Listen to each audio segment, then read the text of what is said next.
ಭೀಕರ ಚಳಿಗೆ ಉತ್ತರ ಕರ್ನಾಟಕ ಮಂದಿ ತತ್ತರಿಸಿ ಹೋಗಿದ್ದಾರೆ. ವಿಜಯಪುರದಲ್ಲಿ ತಾಪಮಾನ ಕುಸಿತಗೊಂಡಿದೆ. ಜನ ಗಡಗಡ ನಡುಗ್ತಾ ಇದ್ದಾರೆ. ಭಾರೀ ಶೀತಗಾಳಿಯ ಮುನ್ನೆಚ್ಚರಿಕೆಯನ್ನ ಕೊಟ್ಟಿದೆ ಹವಾಮಾನ ಇಲಾಖೆ. ಭಾರೀ ಚಳಿ ಹಿನ್ನೆಲೆ ಶಾಲೆಗಳ ಸಮಯದಲ್ಲೂ ಕೂಡ ಬದಲಾವಣೆ ಮಾಡಲಾಗಿದೆ. ಬೆಳಿಗ್ಗೆ 8 ಗಂಟೆಯ ಬದಲಿಗೆ 10 ಗಂಟೆಗೆ ಶಾಲೆ ಆರಂಭ ಆಗುತ್ತೆ. ಸರ್ಕಾರಿ ಅನುದಾನ ಸಹಿತ ರಹಿತ ಶಾಲೆಗಳಿಗೆ ಈ ನಿಯಮ ಅನ್ವಯ ಆಗತ್ತೆ. ಕಳೆದ 20 ವರ್ಷದಲ್ಲಿ 3ನೇ ಬಾರಿ ತಾಪಮಾನ ಕನಿಷ್ಠ ಮಟ್ಟಕ್ಕೆ ಕುಸಿದಿದೆ. ಈ ಬಾರಿ ಕನಿಷ್ಠ 6.7 ಡಿಗ್ರಿ ಕುಸಿತ ಕಂಡಿದೆ ತಾಪಮಾನ.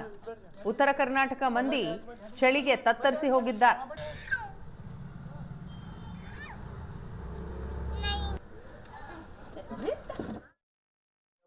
ಬಿಸಿಲಿದ್ದಾಗ ಆಫೀಸ್ ಟೈಮ್ ಕಡಿಮೆ ಮಾಡ್ತಾರೆ. ಈಗ ಸಿಕ್ಕಾಪಟ್ಟೆ ಚಳಿಗೆ ಸ್ಕೂಲ್ ಟೈಮ್ ಸ್ವಲ್ಪ ಎಕ್ಸ್ಟೆಂಡ್ ಮಾಡಬೇಕು ಅಂತ ಹೇಳಿ ಬೇಡಿಕೆ ಇದೆ ಸರ್. ಯಾಕಂತಂದ್ರೆ ಜಿಲ್ಲಾಧಿಕಾರಿಗಳು ಮತ್ತು ಅಡ್ವೈಸರಿ ಇಶ್ಯೂ ಮಾಡ್ತೇವೆ.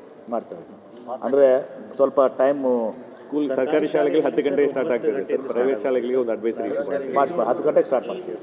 Okay, valid point, merit point ಮಾಡಿಸೋಣ. ಸ್ಕೂಲ್ ಇದು ಮಾಡಿಸೋಣ ಅಂತ ಮಾಡಿಸಿದ್ದು ಮಾಡೋಣ.